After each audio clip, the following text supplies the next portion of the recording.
When you feel negative emotion, the first thought you want to have is, am I going to put up with this? Why do you put up with sadness?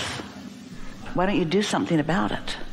Why do you keep the pot boiling? Why do you keep the fire on under that sadness? After Jerry made his transition, Esther felt sad for a long time. She had dinner one night with a friend whose wife had made her transition, and they were talking for a long time with each other over this meal. And he said, you know, sometimes I think I just feel so damn sorry for myself. And Esther thought, oh, crap. That's exactly what it is. I'm just choosing to feel sorry for myself. I'm comparing what was to what is. I'm comparing what I wanted to what is. It's just misuse of your ability to focus. That's all sadness is. It's just sloppy thinking. It's not assigned to you. It's not necessary. It's just something you're putting up with unnecessarily. We don't want you to put a happy face sticker over the gas gauge on your car because it's troubling to see you have no gas. It's good to know where you're at. So we're not encouraging you to not be aware of your feelings.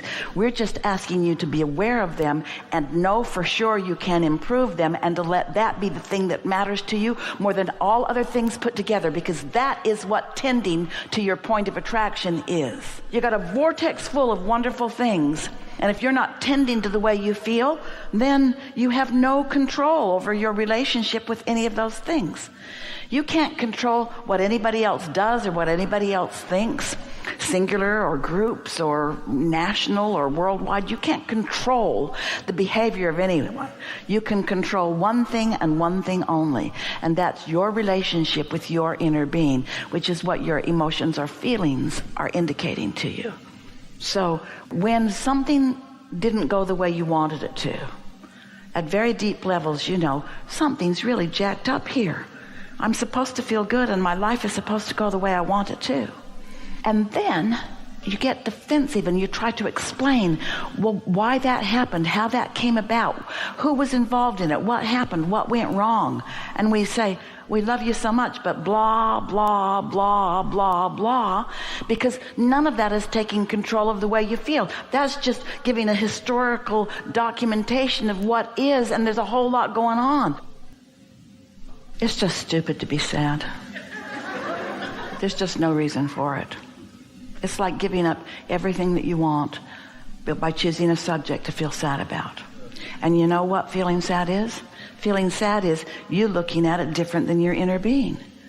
You see, when you're in sync with your inner being, you are fully funded with energy and clarity and vitality and all the things that you consider to be life-giving. And when you're not in sync, you feel a withering. And so the not in syncness is thinking contradictory to what your inner being thinks. So 100% of the time that you are feeling negative emotion, no matter how justified you've practiced yourself to be, or how justified your society has helped you practice yourself to be, when you feel negative emotion, it means for sure you are looking at this differently than your inner being is looking at it. Because if you were looking at it like your inner being is looking at it, you'd feel joyous in the moment. So let's choose some doors. We've been teasing about these doors all day today. So let's start there. My mother lives down the street from me, and she's 10 years into advanced Alzheimer's. And how does somebody not feel sad about that? She's diminished from what she used to be. I feel very sad about that. That's the first door. And it feels terrible, so let's do something about it. Because you have control about the way you feel, so let's do something about the way you feel. So let's try to find another door. My mother is in her 10th year of disease, and I can't do anything about it, so I guess I'm just going to have to give in and accept it. Well, it's a slight improvement, and it is an accurate statement, but it still feels sucky, doesn't it? So let's choose another door. None of us intended to stay in our physical bodies forever. It's a natural thing that we reemerge back into non-physical. And some of us do it easily, and some of us do it more reluctantly. And sometimes things happen that make it easier. Sometimes you get run over by a big fast truck. Sometimes you attract something that causes you to not care so much about things. When Burl Ives, you know, the singer, actor, he's a friend of Jerry and Esther's. When he made his transition, they'd been there visiting. Esther could feel that it was unfolding and felt it in the moment that it happened. And it was euphoria beyond anything Esther had ever experienced before. She felt release, relief, happiness, big time. So she went to her computer and tuned into us and heard him talking to her. She wrote it down. She wanted to send it to Dorothy, his wife. And Burl said, "Hey kid, it's just like Abraham said." Esther said, "Thank God." He said, "You caught me fast, didn't you?" Esther said, "Yeah, I've been tuned to you." The most interesting thing is that things that bothered me deeply just moments ago are not bothering me at all. In the death experience, there is a release of resistance. Some people have to find another way to release resistance before they can even allow the death experience, especially people that feel responsible, people who have been very action-oriented, who have been wrestling things to the ground and keeping things in order. It's hard for them to let go and reemerge into the fullness of who they are sometimes. And that's what those kinds of things are about. So that's another door. Did that feel better?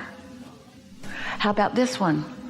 Something hasn't gone wrong. It's something going very right. How about this one? My mama's doing something that we're all doing, and she's doing it in her way. Path of least resistance. Good for you, Mom. I support you in every part of this. How about this? My mom had to do something sort of extreme to not worry. Maybe I don't have to do something quite so extreme to not worry. See what we're getting at? Yeah.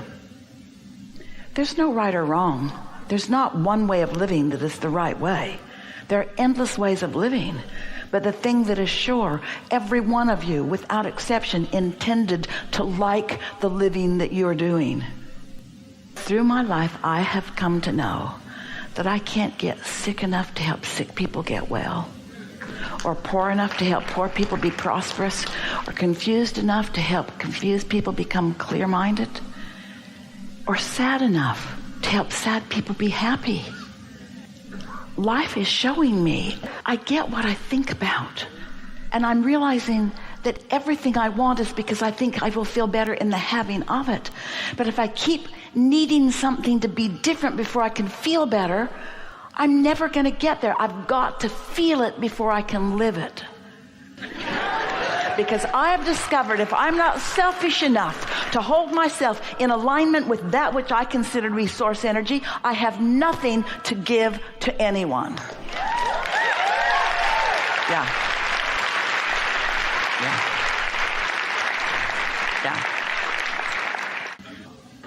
My mother and I had an agreement that we would never feel sad over the choices that the other made. I'm just now learning to keep that agreement with my mom. It had to get to this before I remembered it.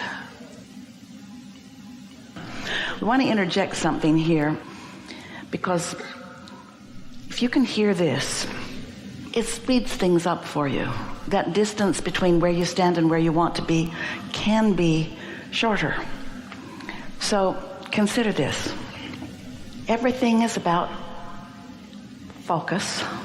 The law of attraction responds to the vibrational frequency of your attention, of your meaning, of whatever it is you are flowing. Your emotions match it to help you to understand that. If you've been listening to us for a while, you get all of that. But this is the point that we want to make right here. Yes, when you focus and keep attention on something, it's going to come to more manifestation and more and more and more and more. Oh, we're pausing for dramatic effect because we really want you to hear this. What happens with so many of you is that you've got a thought process going expectation that feels so normal because it's been going on so long, and people around you do the same sort of thing, and you haven't been thinking that much about the power of your own thought. You've mostly just been an observer of stuff. So you've had the fire on, and it's becoming more and more. Esther's exact thoughts were, that water had to get this hot before it could get this hot, before it could get this hot, before it could get this hot. And there was something about the realization of the incremental trending, becoming more, that hit a place in Esther's understanding that had not been touched quite that well before. So here's the thing that we really want you to hear. If you wait till you have a manifestation that is not what you want, your human tendency, we get it, we understand it, is to now need to take some form of action to compensate for this manifestation, because here it is, you're seeing it, hearing it, smelling it, tasting it, touching it, and it just does not occur to hardly any of you that it got started with vibration and you could begin to alter it with vibration, because once it's manifested, it feels like you need to dive in. And that's what holds it. It's what slows the turnaround, because you could have a manifestation that is unwanted. It wouldn't matter what it is, really. It would not matter what it is. And you could say, oh, whoops. Didn't mean to do that. Wasn't paying attention. I think I'll do something else now. Then you could just take a new pot with some new water and put it on a new fire and turn it on, and it would start becoming what you want it to become. But you don't do that because you got this pot to deal with. And you deal with that pot with action, with thoughts that feel like concern and injustice and victimhood and